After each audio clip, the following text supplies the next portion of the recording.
बिना वर्दी के हमारे जवान वहाँ पे फौजी का काम करता है, बिना तनख्वाह के, बिना वर्दी के। आप उस कौम को बंद करके आप क्या बताना चाहते हैं, लोगों को क्या संदेश देना चाहते हैं? हिंदुस्तान की जो बीजेपी हुकूमत जो है, हिंदुस्तान को क्या बताना चाहते हैं कि हमने सीधे साधे लोगों को लेके हमने बंद कर दिया, हम बहादुर है? क्या आप ये बताना चाहेंगे?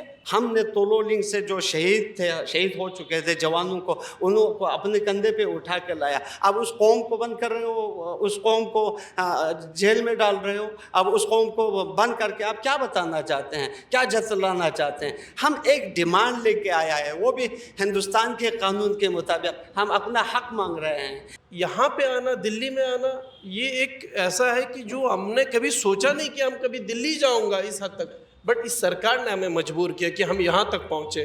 कौन आते हैं इतना बड़ा, मतलब 1000 किलोमीटर चल के पहाड़ों से, और दुनिया की हाईएस्ट पीक, उन सबको खरदुंगला सबको क्रॉस करता हुआ कोई आ रहा है, और आपके देश के वो प्रधानमंत्री आपको इस तरह इग्नोर करे। That's very hard. हम सब यहाँ पे विक्टिम है, हमें बहुत हार्ड हुआ है कि सरकार सुना नहीं। आप वैसे खुश थे जब 370 को एब्रोगेट किया गया, या आप उससे एग्री नहीं कर रहे हैं? किसी पत्थर ऊंचाई से नीचे आने के लिए कौन खुश होता भाई? जो समझदार लोग थे वो तो खुश नहीं थे, अब जो जज्बात में आए हुए थे वो खुश थे। नमस्ते। आज का मोजो मंच थोड़ा खास है, थोड़ा कहिए या बेहद खास कहिए, क्योंकि आज मोजो मंच के इस एपिसोड में जिन लोगों से मैं आपको रूबरू करवाऊंगा और जिनकी बातें आप तक पहुंचेंगी, वे लोग इस वक्त देश की राजधानी दिल्ली में मौजूद हैं। बड़ी दूर से चलकर ये सभी लोग यहाँ आए हैं, और दिल्ली को जैसे इनका स्वागत करना चाहिए था, वैसा स्वागत इन सभी लोगों का दिल्ली में नहीं हुआ। मैं आपसे बात कर रहा हूँ लद्दाख से आए हुए उन तमाम एक्टिविस्ट की, प्रोटेस्टर्स की, जो लद्दाख को लेकर अपनी कुछ मांगे सरकार के सामने रखने दिल्ली आए थे। 2 अक्टूबर को गांधी जयंती के मौके पर राजघाट पर पहुंचकर जो पैदल यात्रा दिल्ली तक की तय की थी, इन सभी लोगों ने, सभी प्रोटेस्टर्स ने, social activist scientist Sonam Wangchuk की अगुवाई में, उस यात्रा को समाप्त किया जाना था राजघाट पर। लेकिन जैसे ही ये तमाम प्रोटेस्टर्स एक्टिविस्ट दिल्ली पहुंचे तो सिंघू बॉर्डर पर इन सभी को डिटेन कर लिया गया। दिल्ली पुलिस ने कहा कि साहब, वक्फ बोर्ड के ऊपर कुछ रेस्ट्रिक्शंस लगाने के लिए जो बिल सरकार ला रही है, उसके लिए कुछ रेस्ट्रिक्शंस हम लोगों ने दिल्ली में लगाई हैं, तो उसके चलते 4 से ज़्यादा लोग एक साथ इकट्ठा नहीं हो सकते। तो लगभग 150 लोगों को पुलिस ने डिटेन किया। कुछ को भवाना थाने में, अलीपुर थाने में, अलग अलग जगह रखा गया, और 2 दिन बाद उन्हें छोड़ा गया। और फिलहाल ये सभी लोग दिल्ली के एक जगह पर मौजूद हैं जहां मैं आया हुआ हूं।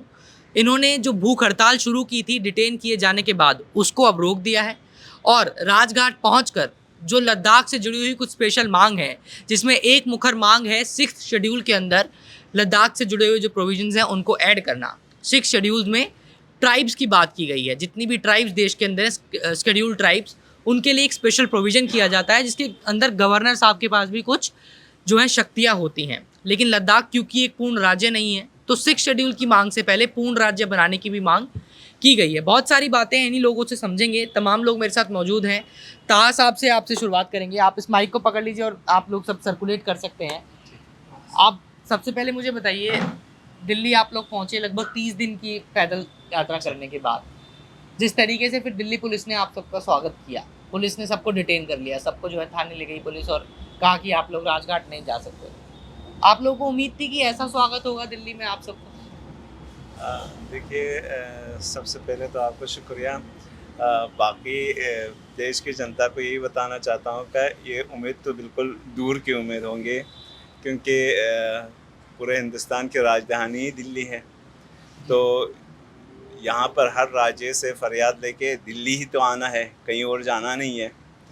तो ऐसा उम्मीद तो किसी के मन में नहीं थे। लेकिन लद्दाख एक ऐसा एरिया है जहाँ जो हिल एरिया से आते हैं, 1000 किलोमीटर दूर और सबसे कठिन रास्ता वाला जगह, और आप बता दें जो उसके एरियाज़ के हिसाब से हमारे जम्मू कश्मीर में सबसे बड़े एरियाज़ वाला जगह है, और वहाँ से लोग एक उम्मीद लेके आते हैं, वो भी सरकार को दुख दे के नहीं बल्कि ख़ुद पे दुख उठा के, पैदल चल के और शांतिपूर्ण तरीके से अपने राजधानी पे अपने जो 4 पॉइंट एजेंडास थे उसको लेके हम बड़ी उम्मीद के साथ आए। बदकिस्मती से जब हम इतने सारे लोग, हमारे एपेक्स बॉडी के बैनर तले और KDA करगिल डेमोक्रेटिक अलायंस के जो बैनर तले आए थे। तो जितने भी लोग आए हैं, हम सिंधु बॉर्डर्स पे जब पहुंच गए तो वहाँ पे जो नज़ारा देखने को मिला, क्योंकि कुछ लोगों तो आपको बता दूं, देश के जनता पे पता चले, कुछ लोग लद्दाख से यहाँ आना बड़े कठिन चीज़ है, एक बड़ा सफ़र होता है। और कभी कभी तो ये सफ़र अगर हवाई जहाज़ के ज़रिए अगर होता तो कभी हमारे यहाँ जब सर्दी के मौसम आ जाता है 70,000 तक कॉस्ट पहुँच जाता है टिकट के। तो दिल्ली जाना एक बड़े खासकर एक बाहर की कंट्रीज़ पे जाने जैसा होता है करगिल और लद्दाख वालों के लिए। और जब यहाँ पे लोग पहली बार भी आए थे, कुछ बड़े बुजुर्ग लोग भी आए थे, जब उनको इतनी सारी फौज देखा तो उनमें इतना डर और वहशत पैदा हो गई कि भाई ये क्या हो गया, एकदम से कहाँ पहुँच गए। आपको ऐसा लगा कि कहाँ आ गए हम हाँ, अपने देश क्योंकि में? देखिए जाहिर सी बात है, जितने लोग हिमाचल से पैदल चलते आए थे, हर रास्ते पे जितने भी उस रास्ते में जो भी राज्य पहुंच जाते थे, वहाँ सब अच्छी तरीके से स्वागत करते थे लोगों की, बड़े खुशदिली से। और यहाँ इस जम्मू कश्मीर की तरफ से जो लोग हम आए थे तो उनके लिए भी बड़े अच्छे तरीके से और बिल्कुल एकदम से शांतिपूर्ण तरीके से आराम से आ गए, यहाँ पहुँच गए। अब सब खुश थे कि दिल्ली पहुँच गए। तो दिल्ली में जब वो नज़ारा देखने को मिला कि एक फ़र्ज़ कीजिए, अभी आपने 150 बताया, 150 से ज़्यादा थे, बल्कि 250 से लोग थे।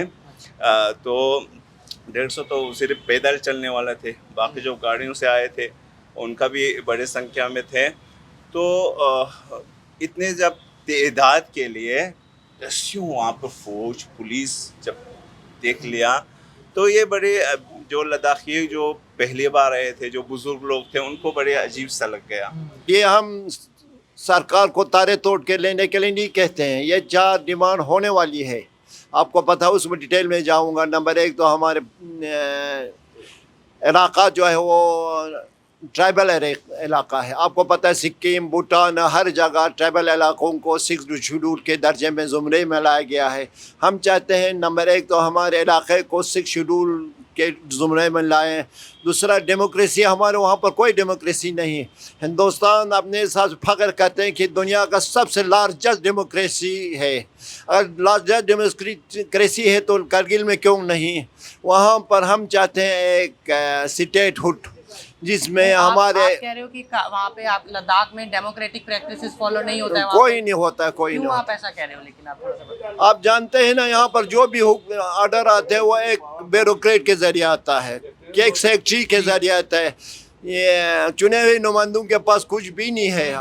अगर अब एक उदाहरण देने चाहूँगा, किसी मुलाजिम को डिटेन करने के लिए, डिप्लॉय करने के लिए जो लोकल गवर्नमेंट जो बना है LHGC के नाम पर, उसके पास कुछ भी नहीं है। वो पावर्स नहीं है क्योंकि डेमोक्रेट ये ब्यूरोक्रेट उनको हफ्ते के बाद वो ट्रांसफ़र अवॉइड करते हैं, क्योंकि आपको पता है ऊपर से गवर्नर राश है, गवर्नर तो बाहर के होते हैं, वहाँ पर 2 या 2.5 साल के लिए होता है। उसको लद्दाख को समझना, वहाँ की सर्दी गर्मी फ्रेजाइल इलाके के हालात को समझने में 2 साल लगता है। 2 साल के बाद उसको ट्रांसफ़र करके चले जाते हैं। वो हमारी मजबूरियाँ, हमारी प्लान, हमारी ज़रूरियात को समझ नहीं पाते हैं। मैं आपसे बात करना चाह रहा हूँ, आप क्योंकि थोड़ा उम्र दराज भी हैं, और आप जब दिल्ली आए, आप इससे पहले दिल्ली आए थे कभी क्या? जी, मैं दिल्ली आया हूँ पहले जी।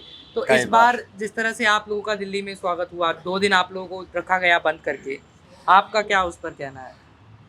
मैं सबसे पहले आपका शुक्रिया अदा करना चाहता हूँ। खैर मैं कुछ कहना नहीं चाहता था, आपने मेरे पास माइक दे दिया तो मुझे कहना है।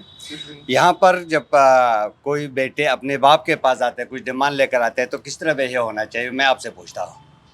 उसका बिहेव क्या होना चाहिए उस बाप का? इसी तरह हम जब इतने दूर से 1000 किलोमीटर को क्रॉस करके यहाँ तक पहुँच गए, हम सोचते थे यहाँ पर हमारा अच्छा वेलकम होगा, हम आराम से शांतिपूर्ण तरीके से राजगढ़ तक पहुँच जाएंगे, वहाँ पर हम अपना डिमांड रखेंगे। लेकिन इसके बरअक्स हमें एक नफ़र पर 3 पुलिस वहाँ डिप्लॉय किया हुआ था, हमको डिटेन करके ले गए। कोई जाफ़रपुर ले गया, कोई सुल्तानपुर ले लिया, किसी को पता नहीं है कौन कहाँ है, कौन कहाँ नहीं है। 24 घंटे के अंदर में हमने क्या जीता है, क्या बीता है, वो आप सब जानते हैं। जब डिटेन होगा तो इंसान क्या हो जाता है, और वो भी सफ़र के हालात में, वो भी थकान के हालात में, जब हम इतने दूरी से आ रहे थे। और हमारा डिमांड जो था, जिस तरह हमारे साथियों ने बोला, नाचोट बनाकर बिल्कुल, यानी हर इंसान की बहुत ज़्यादा ख्वाहिश होते हैं। हमारे भी वहाँ पर बहुत सारे प्रॉब्लम्स हैं, बहुत सारे मुश्किलात हैं। उन सब को ख़त्म करने के बाद हम सिर्फ 4 चीज़ों को लेकर यहाँ तक पहुँच गया। हमारा 4 पॉइंट एजेंडा है, जो हमारे एपेक्स लद्दाख और केडीए करगिल की तरफ से 4 पॉइंट को हमने यहाँ पर लेकर, वो भी हिंदुस्तान के आइन के तहत में। कोई ऐसी चीज़ हमने नहीं मार रहे हैं कि जिस तरह मेरे भाई ने कहा कि आसमान से सितारा टूट कर लाओ। यानी ये 6 शेड्यूल का मामला जो है, 6 शेड्यूल हमारे इंडिया की कॉन्स्टिट्यूंसी में ऑलरेडी पहले से हैं, जिनको मिला हुआ है, वो भी हमें भी मिलना चाहिए। क्योंकि हमारा 90% से ज़्यादा 93% हमारे आबादी जो है वो ट्राइबल इलाके में, फ्राइजल में है। इस तरह तो हमारा ड्यू बनता है, ये हमारा हक है। सर, मैं आपसे बात करना चाहूँगा, अभी जम्मू कश्मीर में चुनाव भी हो रहा है, वहाँ पर मोदी जी रैली करने जाते हैं तो वो भी बोलते हैं स्टेटहुड के ऊपर बात करते हैं, राहुल गांधी जाते हैं तो वो भी बात करते हैं। आप लोग भी बहुत पहले से मांग कर रहे हैं और स्टेटहुड आपकी एक मांग में। आप इस सरकार से उम्मीद रखते हैं, क्योंकि काफ़ी पहले से आप लोग बोल रहे हो, सरकार ने अभी तक कोई पॉजिटिव रिस्पॉन्स नहीं दिया है। आपको उम्मीद है, या आपको थोड़ा सरकार से आप लोग डिसअपॉइंटेड हो, नाराज़ हो मोदी सरकार से? आप थैंक यू। इसमें 2 चीज़ें हैं जो आम एक इंडियन व्यूवर है उसको समझने के लिए। 2 चीज़ें हैं कि हमारा जो कॉन्स्टिट्यूशनल एक ऑटोनॉमी या कॉन्स्टिट्यूशनल जो हमारा प्रोविज़न था पहले एसवाइल जेएंडके में 370 के होते हुए, वो एक हायर लेवल पे थे। हमें एक अपनी कॉन्स्टिट्यूशन थी, अपना फ्लैग था, अपनी एक ऑटोनॉमी थी, चाहे जिस वजूहात पे हो वो हमने खो दिया, है ना। उसके बाद हमें ऐसे चीज़, आप वैसे खुश थे जब 370 को एब्रोगेट किया गया, या आप उससे एग्री नहीं करते हैं? किसी ऊंचाई से नीचे आने के लिए कौन खुश होता भाई? जो समझदार लोग थे वो तो खुश नहीं थे। अब जो जज्बात में आए हुए थे वो खुश थे। जो समझदार थे, जो जानते थे, जो कॉन्स्टिट्यूशन को जानते हैं, वो तो जान रहे थे कि भाई हमारे राइट्स को, अपने आपको राइट्स के लिए लड़ना होता है, आपको किसी राइट को लेने के लिए लड़ना होता है, आपको स्ट्रगल के बाद कोई राइट मिलता है। ऐसा तो कोई राइट मिलता नहीं है। जब आपके इतने अच्छे कॉन्स्टिट्यूशनल राइट को जब एब्रोगेट किया जाए तो कौन खुश होगा? जो कॉन्स्टिट्यूशन जानते हैं, जो लॉ जानते थे, उन्हें तो पता था। लेकिन अब आम आदमी को एक अफवाह और एक प्रोपेगेंडा होता है जिससे खुश कराया गया, अलग बात है। अब लद्दाख की 2 चीज़ें हैं। इस वक्त लद्दाख में एक मुहिम चल रहा है सोनम वांगचुक जी की तरफ से, जो एनवायरनमेंट को लेके है। उनका एक कंसेप्ट है एनवायरनमेंट को, फ्रेजिलिटी को लेके। दूसरा जो पॉलिटिकल स्ट्रगल है वो एपेक्स और केडीए के हिसाब से है। एपेक्स जो है वो लद्दाख की पॉलिटिकल रिलीजियस ऑर्गेनाइजेशंस का एक ग्रुप है, और केडीए जो है करगिल डिप्लोमेटिक अलायंस, ये करगिल के पॉलिटिकल और रिलीजियस ऑर्गेनाइजेशंस का एक ग्रुप है, एमेलगम है। ये 2 डिस्ट्रिक्ट्स की अपनी जो पॉलिटिकल रिलीजियस ऑर्गेनाइजेशंस है, ये मिल के जो है पॉलिटिकल उसके लिए जो हमसे छीना गया, जो हम जिसकी हम बहुत ऊंचाई में थे, बहुत ऊंचे लेवल पे हमारे पास जो राइट्स थे, उन राइट्स को लेने के लिए हमें अब छोटी छोटी चीज़ों के लिए अब हमें स्ट्रगल करना पड़ रहा है, मांग करनी पड़ रही है। लोग तो आप लोग चाहेंगे कि आर्टिकल 370 को फिर से जो है आर्टिकल 370 जो है that is a dustbin history, क्योंकि वो बहुत ज़्यादा कंट्रोवर्शियल हो चुका था, उसको कंट्रोवर्शियल कराया गया था। तो अब उसकी बात करना तो बेवकूफ़ियत है, क्योंकि सुप्रीम कोर्ट ने भी उस पर अब मोहर लगा दी, ठीक है। तो उसकी बात करना बेवकूफ़ियत है। लेकिन उसके बाद अब हमें जो राइट्स चाहिए, हमें उस पर तो बात करनी है, आप लोग बात करना है। अब हमारे यहाँ देखिए कोई डेमोक्रेटिक राइट नहीं है, क्योंकि लद्दाख जो है, कि जब ये रीऑर्गेनाइजेशन एक्ट पास किया गया तो लद्दाख 2 चीज़ें हो गई। कश्मीर को तो उस एक्ट में अंदर कहा गया कि आपको हम स्टेटहुड वापस करेंगे, जो एक्ट पास किया। लद्दाख को जो है कहा गया कि आप यूनियन टेरिटरी रहेंगे विदाउट एनी लेजिस्लेचर, यानी कि हमारे पास कोई लेजिस्लेटिव पावर नहीं है। जहाँ पे हमारे पास एमएलए होते थे, मिनिस्टर्स होते थे, जहाँ पहले हमारे पास 4-4, 10-10 रिप्रेजेंटेशन होती थी, आज वहाँ एक एमपी के अलावा कुछ नहीं है। तो जो लोगों की वॉइस है वो ख़त्म कर दी गई है। आप लोगों को ऐसा लग रहा है क्या कि आप लोग क्योंकि लद्दाख से इतनी दूर चलकर आए हैं पैदल, अभी आपने कहा कि जो राइट्स थे आप लोगों के छीने गए, आप लोगों को कहीं ऐसा लग रहा है कि लद्दाख के जो लोग हैं, सरकार ने उनको साइडलाइन कर दिया है? क्या आप लोग तक कि आप लोगों को ध्यान में रख के पॉलिसीज़ नहीं बनाई जा रही हैं? क्या बात है? देखिए सर, लद्दाख के लोगों को आप लोग सब जानते हैं जी। जब से लद्दाख को यूटी बनाया उसके बाद लद्दाख की पूरी आवाम सड़कों पे फिर रहा है। और लद्दाख में 2 डिस्ट्रिक्ट है, एक लेह और एक करगिल। हम्म। उसके बाद से हमने लद्दाख लेह में एपेक्स और करगिल में केडे के नाम से एक ऑर्गेनाइजेशन बनाया है, जो हमारे पूरे मुश्किलात को यहाँ पे मोदी साहब हमारे गवर्नमेंट को सुनाने के लिए। तो हम लेह और करगिल के लोग पिछले 1 महीने से पैदल चल के यहाँ आए थे। इसी तरह से हम कीड़े के मेंबर्स करगिल से यहाँ आए थे कुछ उम्मीद लेके। हमारे दिल्ली में जो हमारे बैठे हैं प्राइम मिनिस्टर, उनको फरियाद सुनाने आए थे। लेकिन जब हम दिल्ली बॉर्डर पे पहुँचे तो हमारे सौगात के लिए यहाँ दिल्ली के पुलिस पहुँचे थे लाठियों और बंदूक लेके। हमें बंद करने के लिए वहाँ से ट्रकों में बसों में बंद करके हमारे दिल्ली के अलग अलग पुलिस स्टेशनों पे बंद करके आए। तो हमारी उम्मीद वहाँ ही ख़त्म हो गए। लेकिन हमें पूरी उम्मीद है कि हमारे जो 4 एजेंडे हैं, 6 शेड्यूल स्टेटहुड और जॉब रिजर्वेशन और एमपी के सीट, इंशाल्लाह हम जब तक लद्दाख के लोगों के जान में जान है, हम बिल्कुल पीछे नहीं हटेंगे। हमारे मांगें जो भी है हम गवर्नमेंट से हमें यही एहतजाज करते रहेंगे। जब आप लोगों को डिटेन किया गया था तो दिल्ली पुलिस के जो जवान हैं आप लोगों से कुछ कह रहे थे, कुछ बोल रहे थे कि क्यों डिटेन किया जा रहा है? आप लोगों ने उनसे पूछने की कोशिश की होगी कि क्यों?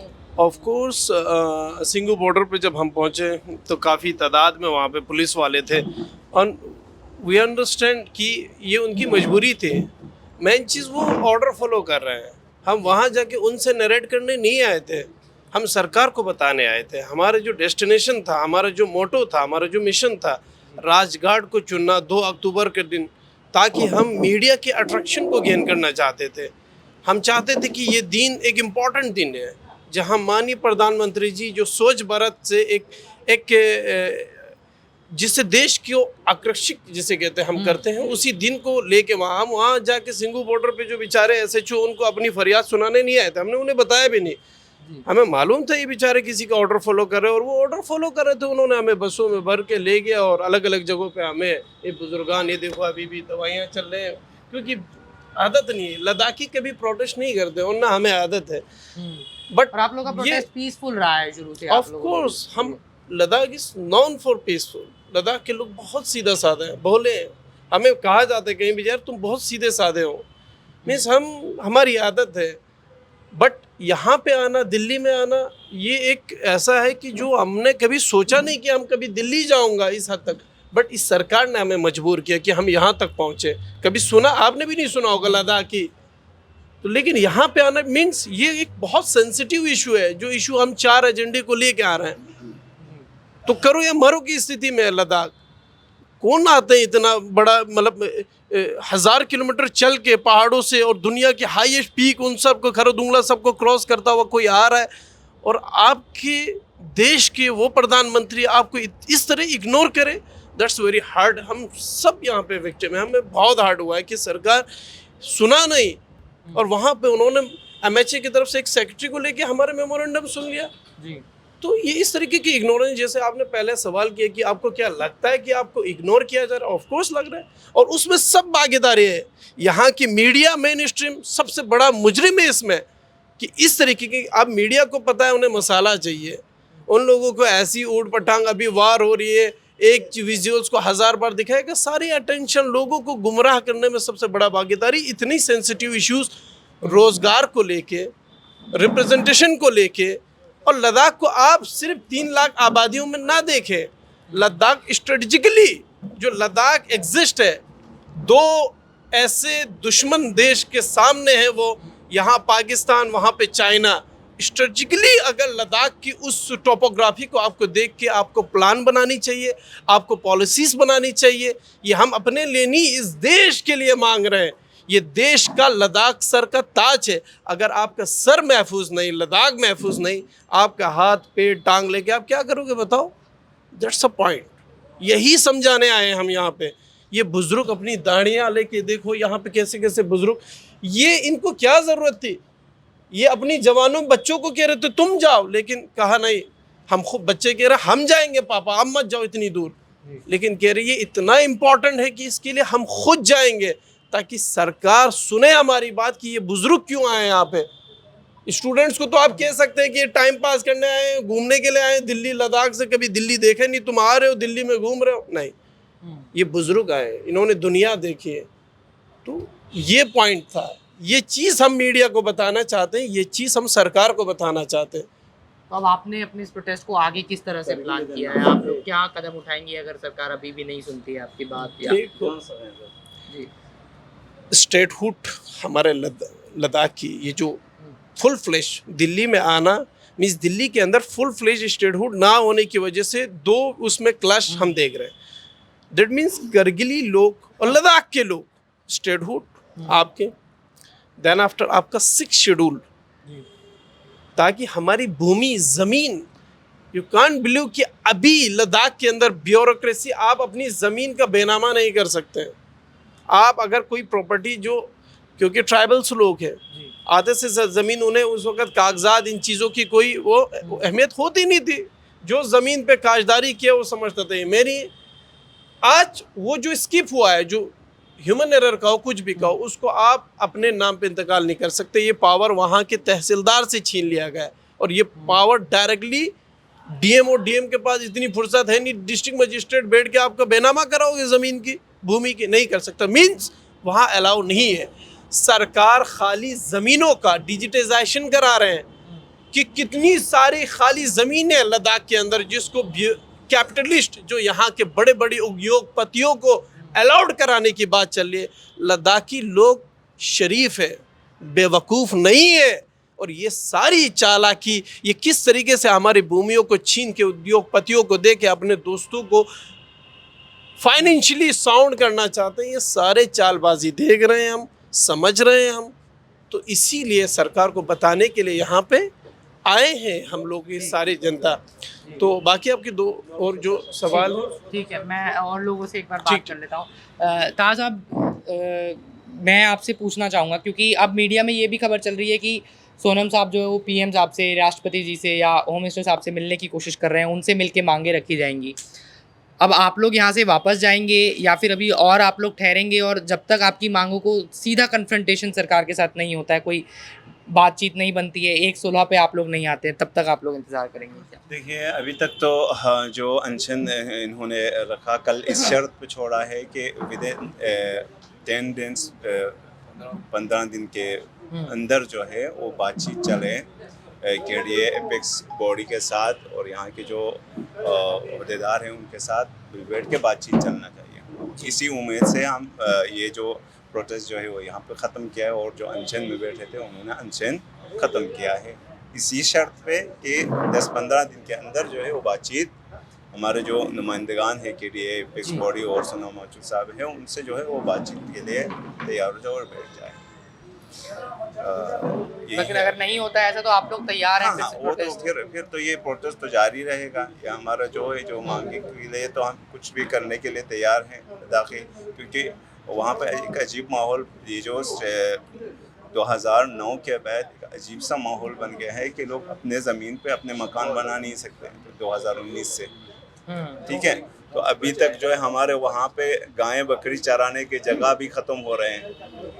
कुछ जो है वहाँ कुछ चाइना खा गए।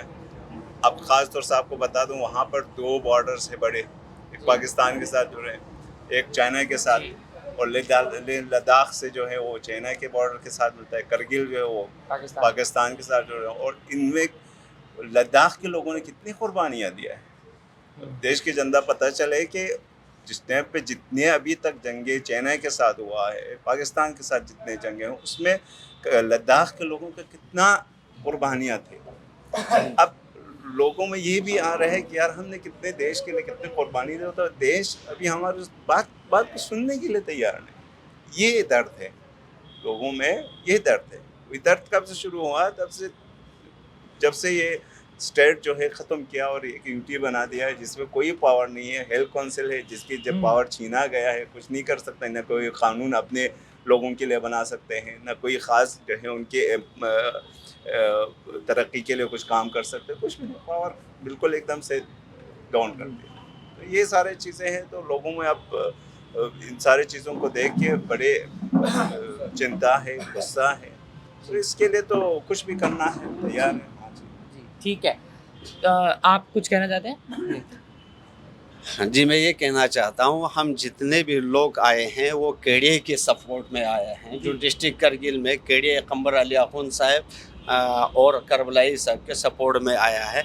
हाँ, उन्हीं के कहने पे हम सोनाम वाचू के साथ में यहाँ सपोर्ट के लिए आया है।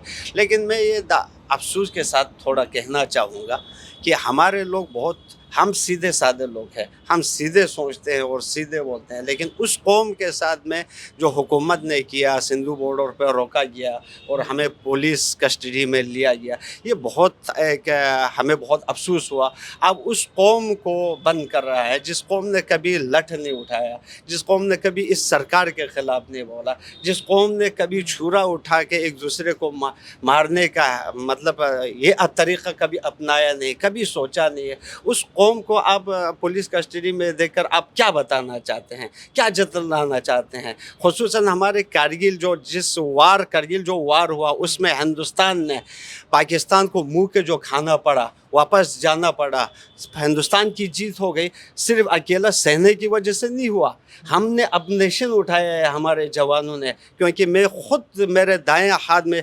140-150 लोगों शहीदों का स्मारक है। हिंदुस्तान के फौजी जो टाइगर हिल से किसने उतारा, उनको हमारे लोगों ने उठाया। उस कौम को आप बंद कर रहे हो, आप क्या बताना चाहते हैं कि उस कौम को बंद करके? हमने तोलोलिंग से जो शहीद हो चुके थे जवानों को, उनको अपने कंधे पे उठा के लाया। अब उस कौम को बंद कर रहे हो, उस कौम को जेल में डाल रहे हो। अब उस कौम को बंद करके आप क्या बताना चाहते हैं, क्या जतलाना चाहते हैं? हम एक डिमांड लेके आया है, वो भी हिंदुस्तान के कानून के मुताबिक हम अपना हक मांग रहे हैं। इस वक्त यूटी होने के बाद में हमारे जवान जो है वो बेरोज़गार पड़े हुए हैं। हमने कहा सारी प्रॉपर्टी उस जवान पे, अपने बच्चों पे निछावर कर दिया और दिल्ली में पढ़ाया, जम्मू में पढ़ाया। उसके बाद वो क्या करेंगे? गवर्नमेंट को सोचना पड़ेगा, क्योंकि हमारे सेना के साथ में पाकिस्तान जो है वो लगा हुआ है। हम इस वक्त हमारे जवानों की वजह से, हमारे जवानों ने आबनेशन उठा के दिया 99 में, तभी जाके हिंदुस्तान ने हिंदुस्तान जो हमारा देश जो है वो हमारे जवानों ने उस युद्ध को जीता है, इस युद्ध को जीता है। और पूरे हिंदुस्तान में एक ऐसी सीमा है जहाँ पे हिंदुस्तान हमेशा जीतता है, चाहे 71 की बात करें, आप 99 की बात करें, कहीं पे भी जब भी पाकिस्तान ने हिम्मत की हिंदुस्तान के साथ लड़ने का, हमारे जवान आबनेशन उठा के गया। पता है जिस टाइम हमारे यहाँ पे 26 जुलाई होता है, 22 जुलाई होता है, जब भी होता है, लेकिन सेना वहाँ पे जश्न मनाते हैं, लेकिन हमारे जवान उनके साथ में जो शहीद हो गए, हमारे जो जवान शहीद हो गए, उसमें बिना वर्दी के हमारे जवान वहाँ पे फौजी का काम करता है, बिना तनख्वाह के, बिना वर्दी के। अब उस कौम को बंद करके आप क्या बताना चाहते हैं? लोगों को क्या संदेश देना चाहते हैं? हिंदुस्तान की जो बीजेपी हुकूमत जो है, हिंदुस्तान को क्या बताना चाहते हैं कि हमने सीधे साधे लोगों को लेके हमने बंद कर दिया, हम बहादुर है? क्या आप ये बताना चाहेंगे? हमारे जो बुज़ुर्ग आए वो महज आए हैं कि हम मांगने के लिए आया, हमने अपना हुकूक मांगने के लिए आया है, ये जो कि हमारा हक है उसके लिए। लेकिन सरकार पे हमें अभी भी विश्वास है क्योंकि हमारी डिमांड पूरा होगा और इंशाअल्लाह हमारी डिमांड पूरा करना पड़ेगा, क्योंकि हम दो सीमाओं से हमारे जवानों को ज़्यादा देर आप बेरोज़गारी में नहीं रख सकते हैं। उनको काम दिलाना पड़ेगा, उनको अपना हुकूक दिलाना पड़ेगा। मैं यही कहना चाहता हूँ, इंशाअल्लाह आगे जितने भी है हमारे जो केड़िए कमर अली अखुन साहब है, असगर करबलाई साहब के, उनके मुताबिक होगा, जो भी होगा वापस जाने के बाद में। धन्यवाद, आपका बहुत बहुत शुक्रिया। ठीक है, ये आप लोगों ने सुना दो मेन पॉइंट्स। पहली तो नाराज़गी ज़रूर है सभी लोगों के मन में, क्योंकि जब दिल्ली पहुंचे तमाम लद्दाख से आने वाले लोग तो पुलिस ने डिटेन कर लिया। और जो दूसरा 4 पॉइंटर्स डिमांड है, जिसमें स्टेटहुड की मांग की गई है, 6 शेड्यूल की मांग है, जॉब्स के अंदर रिजर्वेशन की मांग है, जो अपने आप कहीं ना कहीं स्टेटहुड के अंदर ही कवर हो जाती है, उसको ये लोग लेकर के बहुत अड़े हुए हैं और इनके पास अपनी वाजिब वजहें हैं। लेकिन एक चीज़ ज़रूर समझ में आई कि पिछले कुछ सालों में, 1-1.5 साल के अंदर ही 3 बड़े प्रोटेस्ट इस देश ने देखे। किसान आंदोलन हम लोगों ने देखा, पहलवानों का आंदोलन हम लोगों ने देखा, और उन सभी आंदोलन में देखने को मिला कि दिल्ली का बॉर्डर क्रॉस करने की इजाज़त आमूमन तौर पे नहीं दी जाती है। किसानों को रोका गया, सिंघू बॉर्डर पे रोका गया, अम्बाला बॉर्डर पे रोका गया, दिल्ली पहुंचने से रोका गया। पहलवानों के साथ थोड़ा सा जो है पुलिस का फ्रिक्शन देखने को मिला, और अब जब लद्दाख से लोग आए तो डिटेन किया गया। तो क्या अप्रोच है गवर्नमेंट का, इसको लेकर सवाल उठाए जाएंगे ज़रूर। इन लोगों ने सवाल उठाए हैं कि गवर्नमेंट क्या मैसेज देना चाहती है देश के लोगों को, जब लद्दाख से आने वाले पीसफुल प्रोटेस्टर्स को आप दिल्ली बॉर्डर पर रोकते हैं। बहरहाल अब इनकी मांगें पूरी होती हैं या नहीं होती, ये ज़रूर आने वाले समय में पता चलेगा। सोनम वांगचुक जो इस पूरे ग्रुप को लीड कर रहे हैं, 3 इडियट्स जिनके ऊपर पिक्चर बनी, उनकी मुलाकात शायद आने वाले दिनों में प्रधानमंत्री से, गृह मंत्री से या फिर राष्ट्रपति से हो, तो उस मुलाकात का क्या नतीजा आता है ये भी देखना होगा। आप अपनी राय कमेंट बॉक्स में रख सकते हैं। इन लोगों की बात से आप कितना सहमत हैं, असहमत हैं, वो भी हमें कमेंट करके बताइए। मोजो मंच के इस खास एपिसोड में आज मात्र इतना ही। मैं आपसे फिर जुड़ूंगा किसी और एपिसोड के साथ। तब तक आप मोजो स्टोरी देखते रहिए। कैमरा पर्सन मदन लाल के साथ मोजो स्टोरी के लिए दिल्ली से हर्षित शर्मा।